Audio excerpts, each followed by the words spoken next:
So, lift coefficient. As we mentioned, this forms part of the lift formula.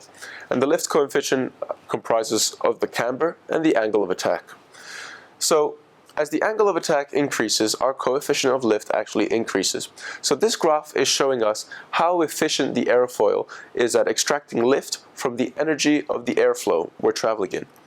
Notice how in the bottom left-hand corner we have no angle of attack. However, we're still producing coefficient of lift. Why is that? Well, because the airfoil has a camber, a thickness. So for no angle of attack, we can already be producing a coefficient of lift. So as angle of attack is increasing, our coefficient of lift is also increasing. However, we reach a point called the CL max, also known as the critical angle of attack. Past this point, our aircraft stalls and no more lift is produced. So our airfoil becomes inefficient at producing lift. So let's look at this with a few diagrams here. So with 0 degrees, there is still a smooth airflow over the wing. Now we've reached our CL max, 16 degrees. The airflow is now becoming turbulent on the trailing edge.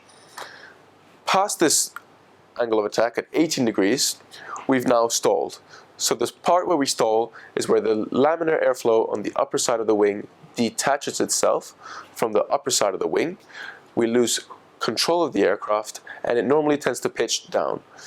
We then have a few seconds to recover the aircraft and bring it back to straight and level. So it's important to know that the stall is to do with the angle of attack and not the airspeed of an aircraft.